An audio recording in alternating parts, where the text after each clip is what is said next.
This is the Defenders on TV podcast industries. We're back with Spider-Noir, episode 3, Double Cross. You must think I'm out of touch.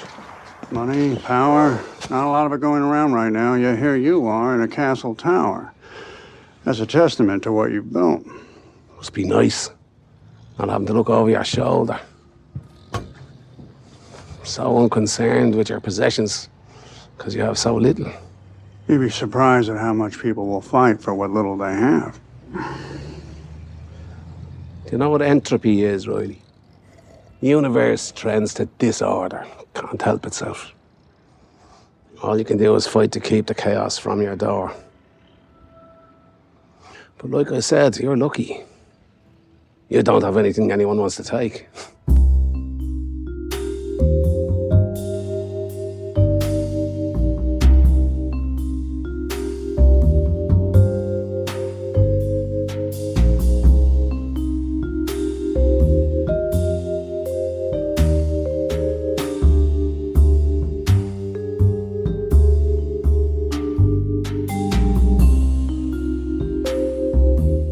Welcome back, fellow Defenders, to TV Podcast Industries. We are continuing our chat all about the black and white and very colourful Spider-Noir with episode 3, Double Cross. I am one of your hosts, Derek.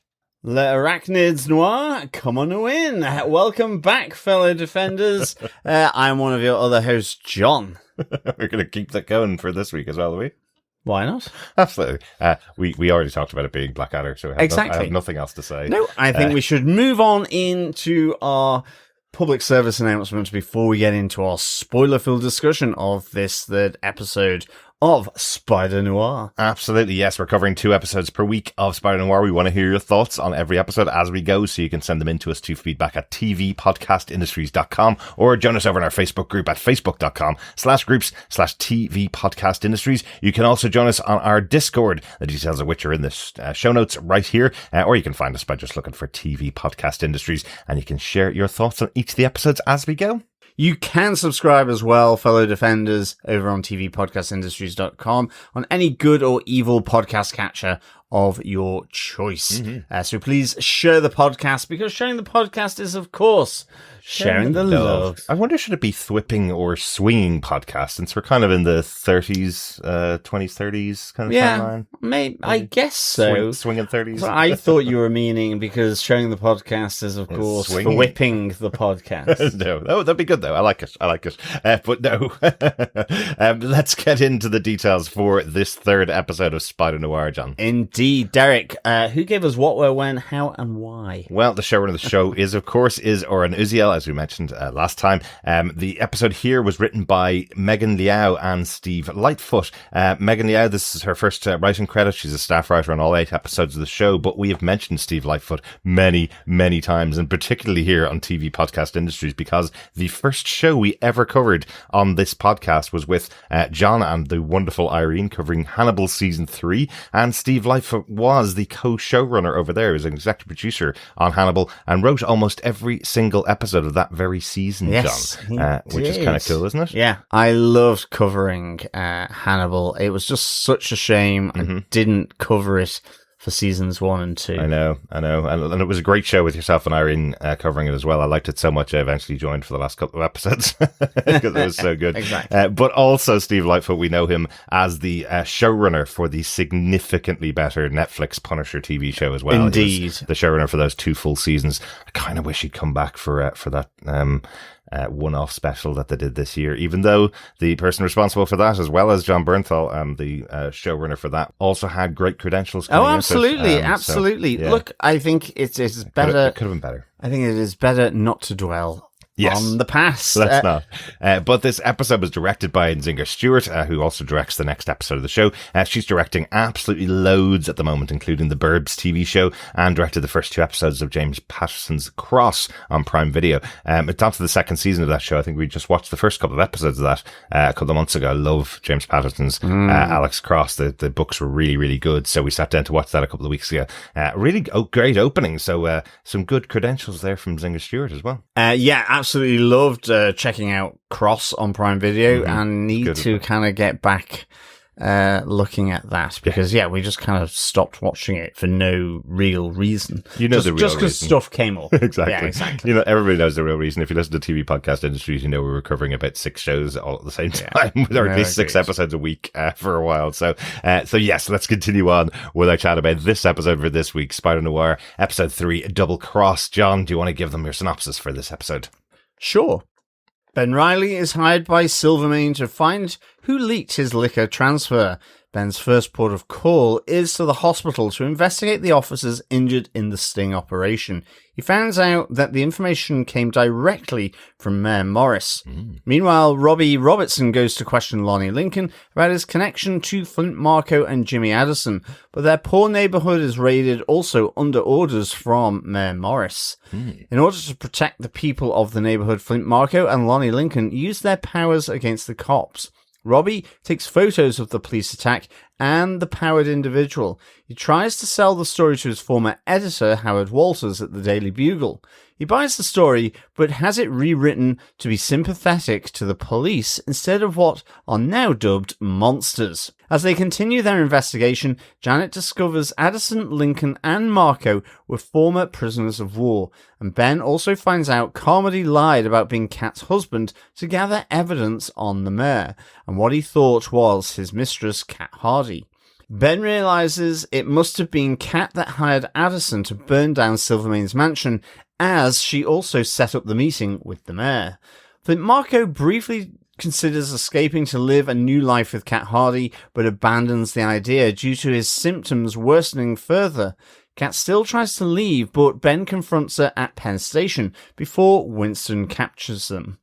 But Ben was playing the long game as he worked for Silvermane. He frames Winston by using marked bills from Silvermane to pay off Vera Addison for her silence. Silvermane shoots and kills his right-hand man Winston, but he cocks the gun and shoots again as the episode ends and the screen goes dark. Very dark, because it was in black and white. It was. And in colour. It went black. Yes, exactly. There was no white in that final shot. There wasn't. Just black, just dark. Absolutely. And the shot going out. I just thought that would be a nice ending for your synopsis there, John. It was. Good way to end it when we... Exactly. I just think that's a really good way to end your synopsis there, John, because it feels like, and coming next week to the serial for you, Well, it's a nice cliffhanger, isn't it, really? Yeah, like it. To be honest. Ooh, who might that be? Mm-hmm. Is it Ben? Is it Kat? Mm-hmm. Is it someone else? Is it Vera? Is it Pudge? Is it Tudge? I don't think Tudge was one of I keep wanting to call them Podge and Rodge now. That's the problem. Who were two puppets that were on Irish television, but they also made it to Channel 4. So even though I didn't necessarily start with them, they were on Channel 4. Did Podge and Rodge actually make it over to Channel 4? They're the same guys so. that It was did with Zig Chris and Zag. Evans or whatever. No, it's the same guys that did Zig and Zag. It is Zig and Zag. Yeah, but they didn't have... I'm thinking Zig and Zag then. Yeah, they were very big over here, though. They're very big in Ireland. They look very similar, though. Zig and Zag were aliens and very colourful, and Podge and Rodge looked like they came from a black and white era. Were very, very cruel. They were much more adult characters, to be honest. But they were. Then I'm confusing puppets. them with Zig and Zag. I think you might be. Yes. I think you might be. I'll show you some of the more interesting Podge and Rodge. We certainly didn't have Dustin the turkey. You didn't have Dustin the turkey. Not that I remember anyway. Until the Eurovision, everybody had Dustin. Well, all yeah, across exactly. Indeed, they did, and it was hilarious. But enough about Irish puppets. Let's move on to a little bit of puppeteering by the mayor and a little bit of puppeteering by Ben in this episode as well. Yes, he is pulling the strings like a marionette performer. Yes. Kind of really like the long form of Ben's kind of plan here, really. Yeah, I think with that reveal at the end of the episode and how it all played out, I think this might be my favourite episode of the season so far. Really liking it. But we are going to go to our format, John. We talk about it in our web shot. So let's kick off with our web shot number 1. Yes, episode opens with our web shot number 1, which is hired by Silvermane. What a great way to open this. As last week's episode, we had Janet and the office being roughed up by Silvermane's heavies, and here he is arriving at the front door with them in tow. asking for Ben's help or telling Ben he's going to need him to be working for him, and telling his guys that they're going to have to apologize to Janet for what they did. Yeah, no, I like that. I like the apology element. Absolutely. And I mean, I do like the fact that as Silvermane goes into Ben's office, she's like, well, I'm still waiting for that apology. When am I going to get it? And they're looking at one another. So I don't think I heard them say sorry, but I didn't, no. I hope they did deliver the apology to Janet, because she deserved it after that roughing up. She did, but what I also like about Janet is she likes making them squirm, making these heavy guys, hard guys, think that they're going to have to apologize to her because Silvermane told them to, so they're going to probably have to. But I like that she made them squirm. I would say anybody else that arrives in the office is offered tea or a coffee with a bit of whiskey in it, but they get no such offer from Janet at all. Absolutely. They really don't. No, they don't. But Silvermane's here to hire Ben to work for him. Speaking of whiskey, I think we could do a whiskey watch in almost every single point in this episode, because we have in our opening here our first of our whiskey watches for the episode. Labelless, probably homemade whiskey is given by Ben to Silvermane, and I love how Brendan Gleeson plays this throughout, where he kind of takes a little sip of it, and then you just see it hitting the back of his throat, and he almost throws up. This is the time. rough stuff, It is. absolutely. Potentially, it might be bourbon, so it would be rougher. It probably would. Or a little more fiery. Given the whiskey watch, which will come up later in the episode. Yes, very different. Which does happen to be one of my favourite whiskies. So it is kind of interesting here. Just having that nice little pitter-patter between Ben and Silvermane, the main protagonists of this show, or at least some of them. But Silvermane looking for Ben's help. I've got a job for you, basically to find the rat in his organization. After the tip off to the cops, the NYPD, to arrest him with the shipment of illegal booze. And I do like how this sets up the episode, really, where you have Silvermane saying, people lie, only money tells the truth. Absolutely. Follow the money kind of thing, which is, very well-known saying, but I just like how it applies here, and I like how that following the retainer and the initial payment by Silvermane, Ben is quick enough to realize that he marks his bills. Yes. And he's also going to give a bonus if he solves the case as well. Absolutely. So not just this $100 sort of retainer and additional, initial cash up front, but also I think a bonus. I think he's just looking at $100 bill, but I think there's a few others in that envelope that he gives as a retainer. So he's being paid very well for this. Like, Janet even questions it. She kind of says, "Hang on a second, the way you settle this whole situation is we're now working for him." That's not what I was expecting, but this is a way around it. And again, by the end of the episode, you realize he's playing a whole game here. So he's using every trick in the book. I really like seeing this for Ben's character in this episode. He is a private investigator. That's the big difference between him and all the other Spider-Men out there in the multiverse. Yeah. This character is a private investigator, and we see a couple of times him making investigative leaps that only someone who is good at their job makes. And you even see Janet's reaction to that, and Ben going to her, "Well, I do have this job for a reason, Yeah. So, no, absolutely. Yeah. I love how That's some of these come to the fore in this episode.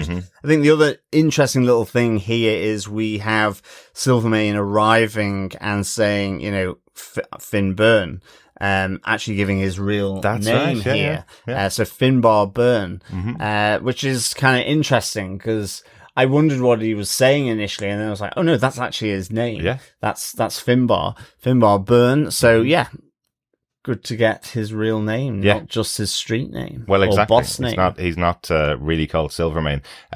Yes, and Finbar Byrne would be a very Irish name, of course. And we've mentioned Brendan Gleeson really playing up his Irish accent throughout the early episodes. We talked about Silvermane from the comic books back at the start of the season. And just to mention again, the other reason why Silvermane had the name was because he had silver hair. in black and white, it stands out really well on Brendan Gleeson. Have got a silver mark through his hair. And that was the joke earlier on in the season from Ben going, do you think he likes being called Silvermane because he's got a silver streak through his hair? So interestingly, in the comic books, the character's not called Finn Byrne, he's called Silvio Manfredi, which would be a very quick link between Silvermane and Silvio Manfredi, right? That's a very close link between those two Absolutely. things. Not just because he's got a silver streak in his hair. And of course, hailing from the Italian organised crime families rather than the Irish organised crime families. Exactly, yes. Excellent stuff. Yeah, so a bit different. I think that's it for our first web shot, John. Yeah, let us get into our web shot number 2. Mm-hmm. It's a hospital visit. Yes. By Officer Batnick, no less, from the Officers Benevolent Association. Do you think Nicolas Cage chose the name of this character because we know he is a very big Batman fan, and we know he's a very big investigative fan. Part of the reason why he's on board here for Spider-Man Noir rather than just a regular Spider-Man role is because he really likes that Dark Knight Batman quality. So instead of Batman, it's Batnick. This is the character name. Maybe.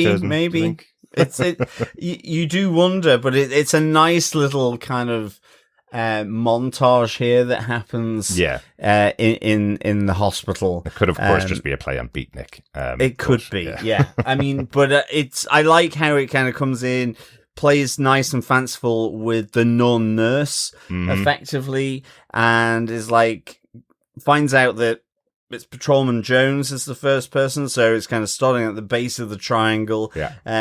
Talks to Patrolman Jones about, well, you're kind of like the cannon fodder. You get in, rush in first. You're the one facing all the bullets, which leads to, well, who told you to get down there? It was like Sergeant Miller. So we have him with Sergeant Miller, and it's like, who told you to go where? And it ends up being with Lieutenant Dunn. And it ends up with him saying, well, we had only hours to prep, rather than weeks or days, because it was coming from the higher up. So it was the chief, and that was coming ultimately from Mayor Morris. Directly from the mayor's office. It's like, I like this notion that Ben Reilly is starting to sort of form this picture of maybe the magnitude of the problems or potential adversary that Silvermane is finding. He's kind of setting it in context around who the rat might be, but it's someone who can go direct to Mayor Morris effectively. Yeah. Here. So but I just liked how it kind of played out, where he's presenting himself as this officer of the Benevolent Association in order to sort of, help them pay for their medical, to help them sort of get some compensation because it's the person higher up who's at fault here. Yeah. Kind of just, it felt a little like the John Cleese, and the Ronnie Barker and Ronnie Corbett, sketch of, I look up at him because I am lower class. I look down on him, kind of thing. Do you know? It had that quality about it. I can see that. Kind of well-known comedy sketch that happened with those three comedians. Yeah, I think that was John Cleese's first appearance on TV with the two Ronnies. Yeah. Meanwhile, in my notes, I've written down Patrolman Jones shoulder, Sergeant Miller leg, Dunn ass, which is where each of them got shot to put them into this hospital. Really like this, and I know there's a reference here, and I'm sure people will be shouting at me for not getting it. It's how Nicolas Cage talks to each of them. He uses a really old school impression of a character from noir movies. I can't remember whether it's the Humphrey Bogart one or not, so I'm outing myself that I don't know it well enough. But as he's talking, he's going, "You're sitting there, and you're the one that gets the directions from the higher up. See?" And just the way he says "see" at the end of every sentence, I know that's a reference to some old noir movies from the 40s and 50s, and I just couldn't find it because searching up the word "see" at the end of a sentence in noir movies, it got me nothing on Google. So sometimes you need better Googling skills than I have. So if you do know the answer to that, who is he referencing? What's the impression? Email us into feedback@tvpodcast. Absolutely. I'd love to know. But it does feel very sort of like oh, I've heard it. Like, I mean, I Yeah, genuinely I can agreed. hear the voice he's doing, but I just don't know who it is. Exactly. Yeah. It feels immediately familiar. Mhm. Like, it's really well done. Yep. Yeah. But I mean, that's kind of almost like the start of his kind of investigation here, because not only is he sort of setting in context, but he does go to visit Kat Hardy, where he effectively confronts her, saying that she's in deep fraternizing with Morris, when he's looking to end prohibition, which would go against Silvermane's interests. Yeah. In a sense, Kat Hardy, as this investigation goes on, it is seen to be the sort of crucible at which all these things pass through, whether it is with seeing her meeting with Mayor Morris. We do have Carmody back here as well, where he is found out that he is basically a smut merchant, I think is how he's described by Ben Reilly. Yeah.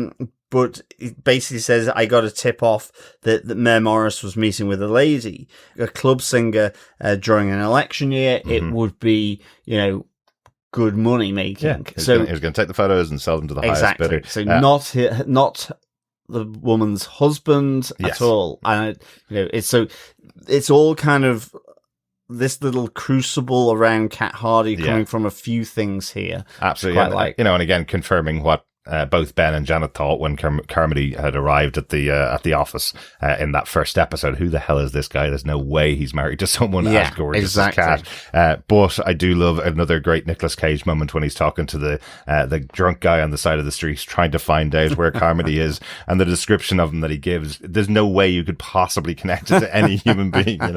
Just he talks about his smell, and he talks about the fact that he's overweight, but there's no real way that the guy could have guessed. But he does. He guesses exactly who the person is. And also, I much prefer your notes, because what I've got in my notes is you're talking about the crucible the cat's in. I've got Ben learns the cat's the rat and he needs a diversion. Exactly.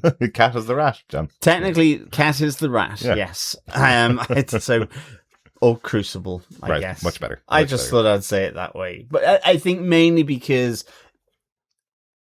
Ben knows this, no one else really has figured it out at this stage. Exactly. I think, though, the other thing we do get the sense here is that Winston, has his nose a little bit out of joint. Absolutely. Because Silvermane has asked someone else to discover the rat in the organization, and not his right-hand man. Yes. Not his kind of enforcer and investigator within the organization. Yeah. So I kind of like that notion as well. Yeah, I love that idea, because straight off you've got Winston knowing that he's in the crosshairs as well, right? Exactly. If you don't trust your right-hand man to investigate, that means you suspect your right-hand man might be involved. And that's set up from the beginning, especially with Ben having the conversation with Silvermane as well. He talks to him about it and kind of says, well, if someone comes to you and says they have all of the answers, then you might suspect that it's them rather than somebody else, right? Yeah, so, exactly. So setting things up from the start. But yeah, when he realizes it's Kat who is the rat, he does need a bit of cover. So he goes and pays a visit to Vera, Addison once again, who's still spending her now dead husband's ill-gotten gains in the hotel, but looking for a bit more. And she does connect the dots when Ben's talking to her. Yeah. And then asks for, $1,000 to keep quiet. That seems like a lot of money back in the 33. I right? would say it is, especially the Depression. Yeah, as well. I would say it's a huge amount of money. But I like that she plays him. It feels like it's probably how she's played her own husband over the years.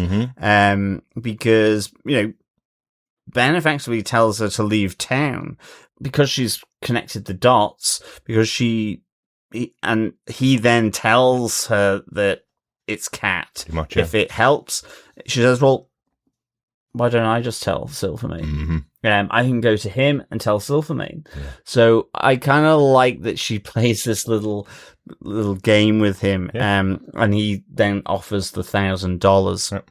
Another very smart woman, another very smart femme fatale here, I guess. Yeah. In the show. Yeah, very cool. And I think then the really interesting thing is that at Silvermane's apartment there, at the top of the hotel where he's staying, you have this conversation between Ben and Silvermane where he says, you know who it is, don't you? And Ben says to Silvermane, it doesn't matter what I know until I can prove it. Mm-hmm. I do like it when people talk about entropy, and Silvermane talks about, how the universe moves to disorder. All I'm trying to do is keep the chaos from my door for as long as possible, because he works in a very, very dangerous profession. Certainly does. And needs to keep that chaos from the door, because his world just moves to disorder with the blood, the violence, and the name of the game. Mm-hmm. Plus, we also do get the other whiskey watch. We do, yes. And he says, do you fancy a bit of the green spot? Mm-hmm. And that is green spot whiskey, I presume he's referring to. Whether green spot was around then, I'm not entirely sure. Really? I just don't know. Yeah. Like what I mean is Jameson's or like Tullow or Powers, all these different whiskies, like absolutely. I think even like Redbreast maybe was a reimagining of an older label that was brought back. Right. So maybe Green Spot is as well. Or it was, it's been mainstreamed more, whatever it is. Yeah. I'm guessing. But it's a great whiskey. Yeah, I'm guessing someone like Silvermane will have his connections. And remember, he's in the illegal alcohol trade, the illegal liquor trade. So he may be getting stuff directly delivered from his home country directly to him. So so getting an Irish whiskey in as something as special as Green Spot seems like something you could do. Yes, and there's a nice connection then into the next episode, which we'll talk about on the next episode. But it makes a lot of sense given the whiskey. Spoil this for the next I episode. know. Well, no. Not really. Intrigue for the next episode. I like it, John. Hey, we're living up to the noir aspect of the show ourselves. I do want to talk about one great shot that's in there as well when Silvermane is standing on the balcony with Ben and they're chatting away about, the danger in their lives, basically. Yeah. Behind them, it looks like Central Park, but not the Central Park we know now. Central Park back in the 30s when Depression era has just kicked in, and it looks like there's a lot of different shantytowns effectively been set up in Central Park. And look at the skyline itself of New York is very different to what we know today, with massive high rises only just being built around the time of the Depression. So it's a lot flatter than we see now, but the park itself also looks like it's got lots of camps in it, which becomes important later on in the episode. But I just thought it was interesting to see it in the skyline in that scene. Yeah, as well, no, absolutely, absolutely, very cool. Great stuff. Derek, shall we get on to our web shot number 3? Mm-hmm. That's not the only visit in the episode that Ben pays to Silvermane. So our web shot number 4 is the spider enters Silvermane's lair. While he's there on the balcony having the chat with Silvermane, Ben locks the door open using his webbing so he can come back later that night and crawl through the house of Silvermane. What a cool scene this is. I loved it in black and white, particularly as you see just the eyes of the spider while he's attached almost to the acting roof. like little headlights. Yeah. I really enjoyed that. Yeah. That made a lot of sense for a detective as well. I mean, it's kind of also just that really early edition version of what we see with the Stark pimping out of the spider suit with all the different interface, and the electronic hood that Stark gives to Peter Parker with the new Spidey suit. So I really like how that's almost like version 0.1 minus 6, exactly. We'll give him lights, at least so he can see in the dark. But but it also looks really like the pulp comic books, and just that idea of the really white on really black, the contrast between both of those. Absolutely, really reminded me of Sin City as well. Exactly, that that to me was where that kind of Sin City sort of aesthetic really popped here. Yeah. And we see him using his bat sense as well to open up the safe in Silvermane's apartment so that he can get some of those marked bills, specifically as well, so that he can also get his $1,000 that he's going to pay Vera in with marked bills. Exactly. So I really enjoyed this. I also liked the little moment where he basically gets Frankie the kid to act as his decoy as well, because he is being followed by Silvermane's and Winston's informants. Yep. So I just like the fact that he's kind of on a chair, he's got the trilby, he's got the coat. Well, yeah, not just that. He basically tells Frankie to pretend to be him. You know, exactly. smoke a cig, drink whiskey, be cool, be me. Yeah, exactly. Really cool. So yeah, that was really good fun. Absolutely, and the fact that Frankie's listening to a radio drama, which is, you know, welcoming all detective kids along, so he's able to stay up late at night, pretend to be the detective and listen into the detective show, because he's still a kid at the end of the day. So yeah, very cool. Yeah, absolutely. Cool. Really enjoyed that. And yeah, just as we have Ben looking to leave the penthouse, he accidentally knocks the door, and Silvermane wakes up. His guys come in, and then we have another great moment of the spider stuck to the ceiling of the apartment. Yeah, above the four-poster bed. Yeah, sort of. Cool. So he's also hidden by the canopy. Yeah. We do have Silvermane looking onto the bed with his gun. Yeah. But yeah, no, really nice scene, this, I think, with the spider entering Silvermane's lair. Shall we get into Web Shot 4? Absolutely. Yes, Web Shot 4, Monsters at Large. This was the other element of the episode. This is going right back to the beginning of the episode, where we learn a bit about the investigative skills of Ben. It was really obvious to him and nobody else. He just thinks about it for a second, with the photograph of the three guys, Addison, Lincoln and Flint Marko. The photograph of the three of them together, he kind of went, well, hang on a second, it's World War One.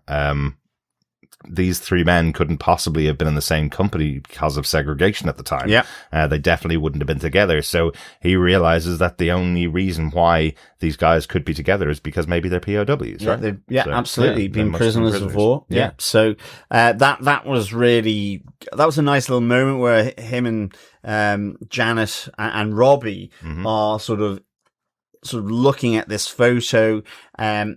Robbie leaves before Silvermane arrives here, and ends up heading off to try and find Lonnie Lincoln again, to find more on Flint Marko, how he knows him, what's the association, try and back up, confirm, validate Ben's investigative skills here. And he finds himself sort of in the middle of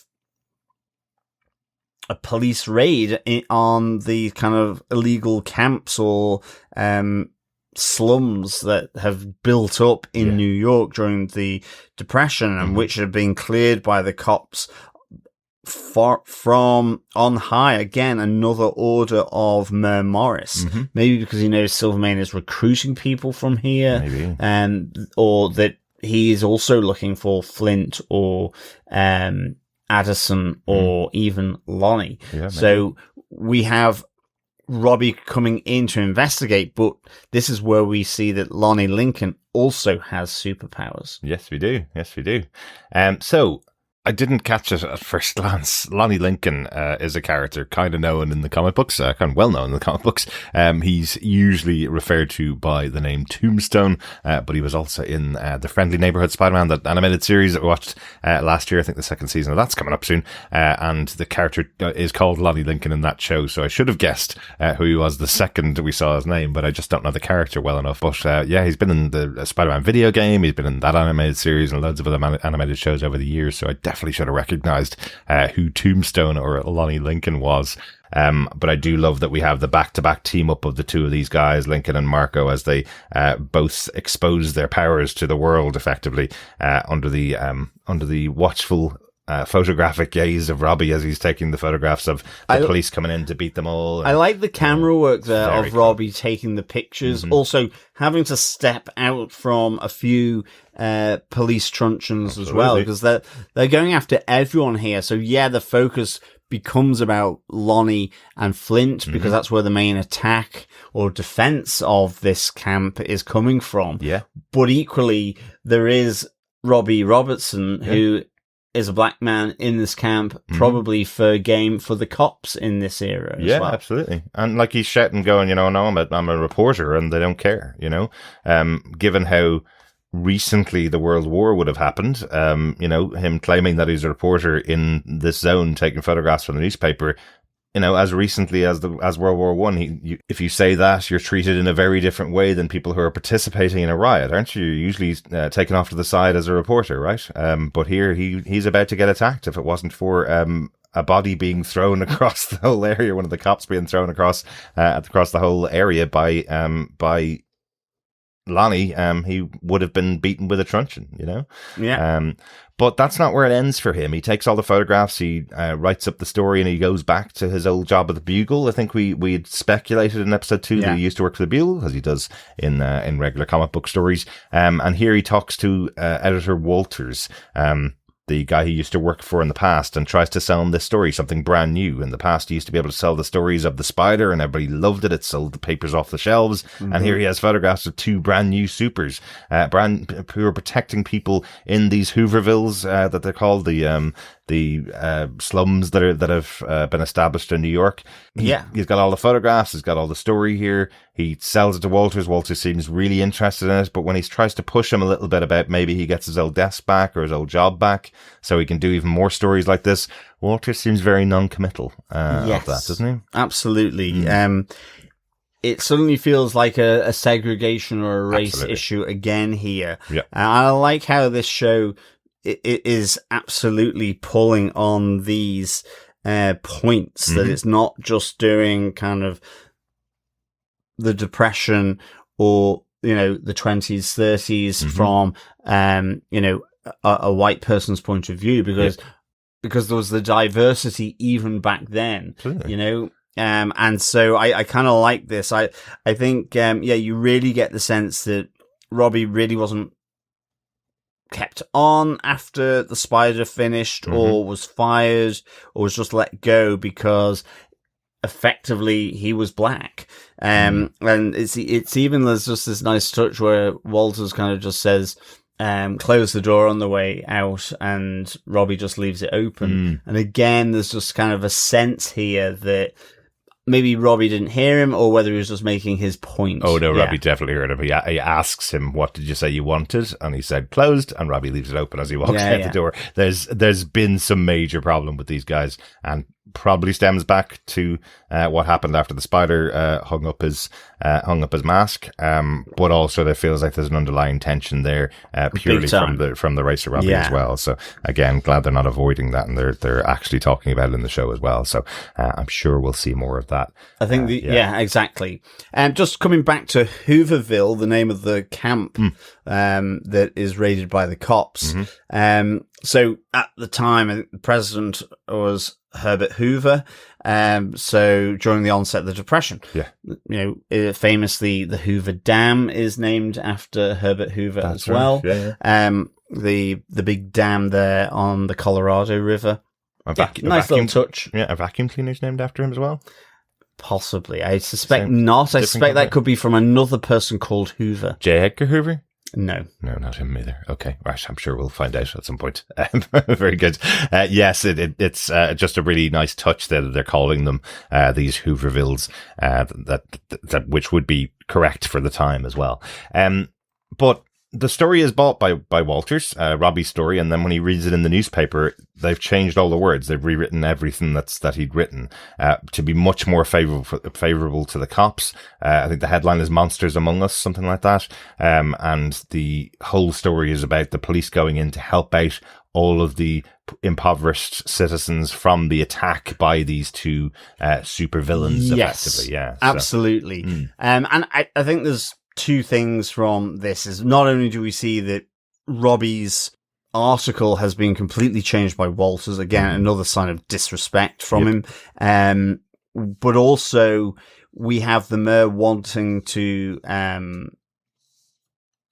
get a direct line to the Spider. He asks Ben Reilly to get him in touch with the Spider because of these other soups around, also to help with his, I guess, re-election, maybe.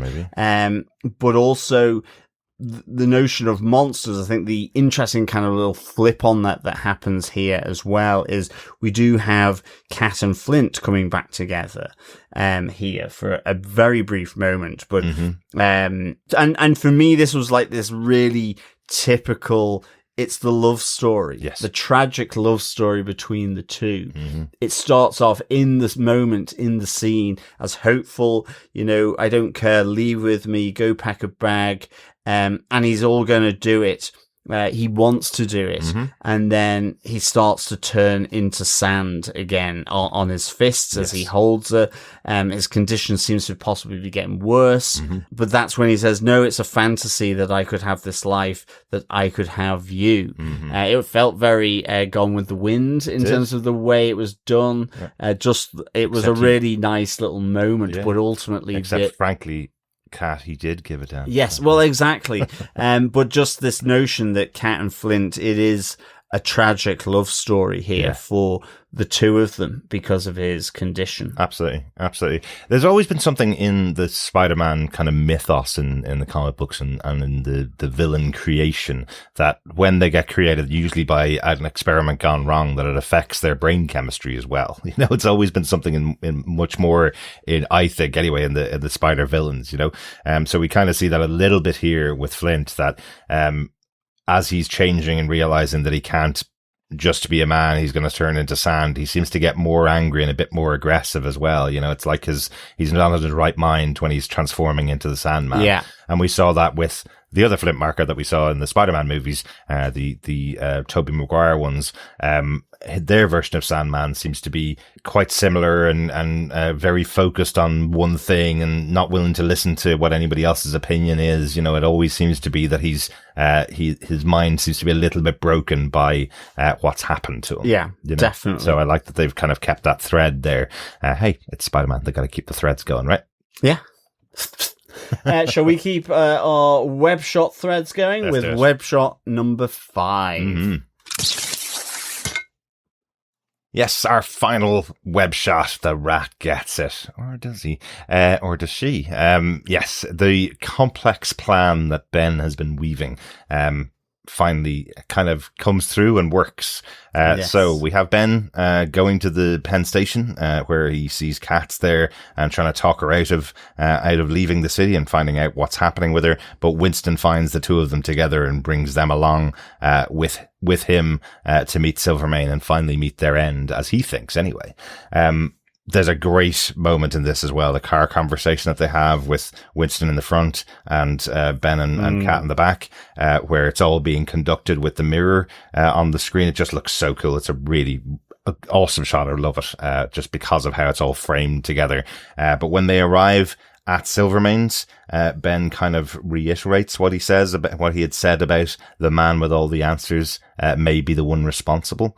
And from that point onwards, he's setting up Winston to be the one to take the fall, and I love it as everything unfolds. Everything from the money that he gave to Vera, who's also been brought to this location. Yes, that being marked. She looks petrified. She does, absolutely. Really, it's really good. Yeah. It's really well done. Actually, it's classic as well. It's, I don't know, bushes somewhere, open grave has been dug for one person. I like as well. He references, people lie, only money tells the truth. That Ben Reilly kind of fires that back out also at Silvermane, as he sort of utilizes both the robbery from Silvermane's safe with an earlier moment where he has a conversation with Winston. And in that moment, Ben greets him as, "Hiya, Mr. Whiskers," i.e. the rat. This is kind of where Winston is, in a sense, almost marking his territory, that Ben's coming in here and he's like, well, I don't care who you find, what you find, how you investigate. I don't care, no matter who the person's favorite singer is, come to me first. But ultimately, in this moment, Winston feels it's Cat, thinks that's where it will lead. That's where his suspicion is telling Ben Reilly, will come to me first. And, in a sense, working together. That's how it's leaves. I mean, Ben Reilly does rile him up a bit, but Winston gives him some cash. Well, he riles him up to get a bit to of get pay, the cash, so that he can get the bills Silvermane gives to Winston marked in a particular way, so that he knows that it is Winston's bills. Yeah. Then it gets threaded into the 1,000 into Vera Addison's $1,000 payout. Yeah. So in the dark, in the bushes, it looks as though Winston has paid her off. Well, yeah, and particularly because Ben's marked all of her $1,000 with exactly the same way that Silvermane would have, which I love. I do love this idea of there's so many people that Silvermane pays off, and to know which ones of the closest people to him that he can trust. He marks them all with a different way. He marks Kat's one way. He marks Winston's another way. I'm sure he marks all the rest of his men in different ways as well. Loads of them would never have even noticed that all their bills are marked the same way, but the smarts of Ben has picked that out, and has that's allowed him to find proof and evidence that Winston was the one responsible, even though he knows that's Kat. Yeah, absolutely. Yeah, really so cool. Love the reveal. This is just excellent throughout the episode that Ben has been working this whole angle. I love the way that Ben also just plays Silvermane in this moment, because Silvermane is a wily cat. He is he's so suspicious that he becomes clever almost because of it. Yeah. Because he's always thinking of the angles of the deception that may come on him from someone else. So, he's hugely sort of alert in that sense to the danger. Yeah. So I just like how he talks him round, as I say, by ultimately giving back to Silvermane what Silvermane had already suggested Ben goes for. So he allows Winston to just have that conversation at the start. Yeah. So it's here's the man, as you say, here's the guy with all the information. Exactly. And then with the money. So great stuff. And I do like that it leaves, kind of ends there with Silvermane saying, can you dig another hole, as his gun goes off again. As he cocks and shoots again, yeah. So I eventually knew who it was before we watched the other, the fourth episode. But initially I assumed it was Vera, because Silvermane had asked, Ben to dig the new grave. Exactly. And the shot went off immediately after. Yeah. So he wouldn't have had time to dig the grave. True, yeah. It would be, but then it is, I think we can come to the spoil of that when we cover episode 4. Next episode, exactly. Indeed. Exactly. I think that's it for our main points on the episode. Any notes that you wanted to mention, John, that we didn't get the chance to talk about? No notes from me for this episode. The only one I wanted to mention is just I love Ben at the supposedly broken payphone where the lady comes up and he's like, it's a public phone. Sorry, it's broken. It's the second one I've seen this morning as he eats a massive sandwich going, there's one over by the sandwich shop that's broken too. And then the phone rings and he gets the phone call from Janet to give him directions to where he's going to next. And then just looks at the lady eating the mouthful of sandwich and finishes the mouthful of sandwich and goes, I lied, and walks off. It's classic. Absolutely. Really enjoyed that. Really good. Absolutely. And we've already gone through all of our whiskey watches, I think, we have. for the episode. Lots and lots of whiskey drunk in this episode. Some absolutely horrible and some top quality. Yeah. Indeed, yeah. Great stuff. So, John, do you defend this episode of Spider-Noir, episode 3, Double Cross? Yeah, I really do. I give this 5 sleuthing spiders out of 5. I just love the whole setup and premise of it. Proper detective work, planned out, teed up by Ben Reilly, so that, in a sense, Silvermane, at least in this moment, takes it hook, line, and sinker. So I really enjoyed this. I love the elements between Flint, Marko, and Kat as well. That tragic love piece between the two of them. Not too sure what he's going to do now, but, it'll be interesting to see that moving forward. I love the bombshell at the end with who's being caught by the second shot from Silvermane. You have a really good moment with Frankie, the kid, acting out as the decoy. Absolutely. As the spider is sneaking into Silvermane's lair in the Hillcrest Hotel penthouse. All of this to me is just really, it just flows nicely through the episode, whether it's the montage of Officer Batnick from the Benevolent Association to Robbie going after trying to find Lonnie Lincoln again, but getting embroiled with the camp clearance, and again meeting the fairly unsavory editor of the Bugle, Walters. So yeah, absolutely defend this episode. Give it 5 sleuthing spiders out of 5. Very good. Derek, do you defend this episode? I kind of revealed my hand pretty early on in this episode. Just how it plays out, I think it's my favourite episode so far this season. The first couple of episodes have been about, can we do a noir movie in the Marvel world? And now this is just telling us how good a detective or how good an investigator Ben Reilly is in this world, where he can be the spider at night and Ben Reilly during the day, maybe keep him off the booze and he could actually be productive in both sides of society. Well, agreed. But yeah, really enjoyed this episode. Loved Nicolas Cage throughout the show, but all the actors here have been fantastic. And I love the backdrop of what's happening around Depression era. New York is really cool as well. So lots of great stuff in this episode. Yeah, top quality. Absolutely defend this episode. Excellent stuff. Well, let's hear from our wonderful fellow defenders. First up, we got an email in from Coffee and Vodka who says, "Greetings, fellow segregated defenders. Racism, misogyny, institutionalized discrimination, violence against the disenfranchised, another point for accuracy to the era or current day commentary.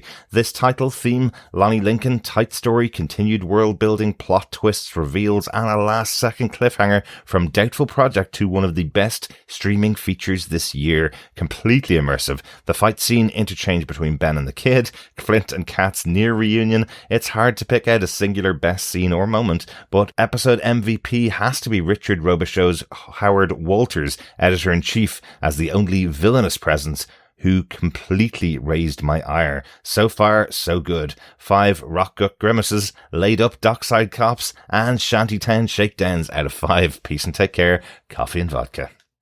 Lovely stuff. Thanks, Coffee and Vodka. Yes, the last second cliffhanger, really good. I think I called it a bombshell, which would be a reveal. So yeah. Anyway, cliffhanger. That's what I meant. Yeah. It is really immersive. I completely agree with you on that point. I think it's both really good entertainment, but it's also, there is a great bit of commentary going on in here as well. Definitely. It looks superb, and it, in both colour and black and white, and just really enjoying how this is ticking along. Yeah, definitely. It took me a second to catch Coffee Vodka's first 5 out of 5 rock gut grimaces, because that would be the really cheap ass whiskey that he was given by Ben as rock gut, right? So very good. I like that Coffee Vodka. Yeah, I'm learning. Lovely stuff. Thanks, Coffee and Vodka. Absolutely. Let's head on over to Discord. Joe Herbst says, in episode 2, there was a lot of smoking. In episode 3, so much drinking. And someone said there was a depression. Well, yeah. Yeah. Excellent stuff. Thanks, Joe. Smoking and booze weren't taxed, really, since it was Prohibition era as well. So, they'd be getting really bad alcohol from and probably able to pay nothing for it, and everybody smoked at the time, right? So.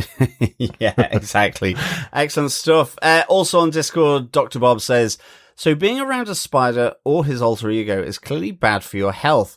Encouragements for smoking in street kids and incitement to murder in forest parties, together with the consumption of far too much whiskey and insufficient fruits, not to mention the complete absence of sunscreen, make this hero one of the public health doctors will certainly be railing against. The pacing is superb, the consistency of overacting just spot on, and the mimicry of the filming of the time. If I've got it right, which fairly obvious in-studio projection of street scenes for the car journey, scenery, forests, and optically questionable magnifying glasses are a joy. Oh yeah, I love that little touch, Dr. Bob, the magnifying glass on the eyeball where it's projected as if it's like 7 times larger than Ben's head. That was really good fun. Yeah. Even on the balcony with the matte painting behind. Yeah. I'm sure it's still CGI or something, but it's just it looks of that era. It does. It's really, really well done. Yeah. Yes, certainly lots of vices around in the old 30s. There was. But thanks so much, Dr. Bob. Yeah, I don't think many public health doctors would be fans of Ben or the Spider at all. In fact, they were probably being sold as health, like things like smoking. Well, it keeps down the appetite. I suppose. What's the one in the bar? The walnut plug. Yeah. Which, I mean, I think that was chewing tobacco though. No? Yeah, but it also is like helps you breathe, like because you're sucking it. Yeah, I suppose in the era of the Depression and all the works going on in New York, it's probably safer for you to be smoking than it was breathing the actual air that was going on around in the Industrial Revolution. The highly sooty combustion engines going around. Yeah. Now, not that we're advocating for that, but absolutely. at the time, it's 100 years ago. So, thanks so much, Dr. Bob. Yeah, thanks, Dr. Bob. And finally, over on Facebook, Russell Hooper says, how did Spider get his powers? I'm guessing it was a spider bite, but what made the spider special? Sure, it wasn't radioactive. And does he use mechanical web shooters, or is it natural like Tobey Maguire's Spider-Man? If we have early Sandman and Human Torch, does this make Silvermane the early Kingpin? Interesting questions, Russell. A lot of this is the purpose of the show, I guess, or the story that they're going to tell in the show. You know, the investigation that's going on in the background about the POWs and where these guys all got their powers, how they all know each other. And we have already heard so far in the show that Ben Reilly was also over in Germany or in Europe during World War I as well. So we haven't heard how he got his powers over there, but yeah, entirely possible that he got bitten by a spider while in Europe as well. Yeah, absolutely. Now, they're all saying that their powers only came out about 6 months ago, whereas we know Ben's powers were out 5 years ago, right? Because he hung up being the Spider 5 years ago and had been that so it was even in before New York that. for a while. Yeah, so yeah, exactly. But it could have happened while he was in Europe as well. So I mean, his web shooters look more natural, shall I say? Yeah. So I have a feeling it could be coming from his body, but I don't know. We haven't really seen that yet. It does seem like it though, because remember, he didn't prepare the first time we saw him as the Spider. He didn't prepare by putting anything on. When he was fighting against Flint Marko, he falls off the building and then uses his web shooters to catch himself. Sorry, they're not web shooters. Excuse me. He uses the webbing that seems to come out of his body to get himself back up the building. Well, then that looks like it's natural, like Tobey Maguire's. Yeah, definitely. Yeah. So we have one of your questions answered, and I'd say the rest of them will be answered on the rest of the season. I mean, Silvermane probably is kind of like an early Kingpin, but certainly there is the comic book thread here to Silvio Manfredi. Exactly. Silvermane is an early Silvermane. Yeah. So, that's just another character. There were lots and lots of street level criminals over the years in Spider-Man, so they've taken a different one in this case. I mean, in terms of getting his powers, it'll be interesting to see what makes the spider special or how that actually works. Because certainly, whilst there wasn't nuclear power plants or the atomic bomb at the time, there was a lot of work going on at that time in physics, theoretical physics, and there was a knowledge of radioactive materials as well. Yeah. And remember, we had a mention of the multiverse in the opening of the season, asking what universe he comes from. Maybe the spider came in from another universe. Maybe fell through. Maybe it fell possibly. Through. It could be that. Ooh, interesting. Yeah. That's a nice one. I don't know whether that's the way it's going to be, but I do know we have got 5 more episodes to go in the series, and that's definitely one of the stories they're going to tell. Probably in flashback, we're going to see how each of these guys got their powers, and definitely how the spider was created. Absolutely. Great questions there, Russell. Really looking forward to seeing how they get answered by the show. Absolutely. For sure. Better than by us, I'd say. Probably, yes. Absolutely. But thanks so much, Russell, for your thoughts. Yeah, and thank you to all our fellow defenders for your feedback for episode 3 of Spider-Noir Double Cross. Please remember to send in your feedback on all the other episodes to our email at feedback@tvpodcastindustries.com, over on our Facebook group, and by voicemail on our website as well, if you want to. But we will be back next time with our chat about the Spider-Noir episode 4, A Mistake I'll Never Make Again. And as I said, we would love to get your thoughts on that episode. Absolutely, yep. Looking forward to chatting about that later on in the week. And thank you so much, fellow defenders, for joining us. We'll talk to you again next time. Yeah, great stuff. Thank you, fellow defenders. Until next time, keep watching, keep listening, and of course, keep defending. Bye. Bye.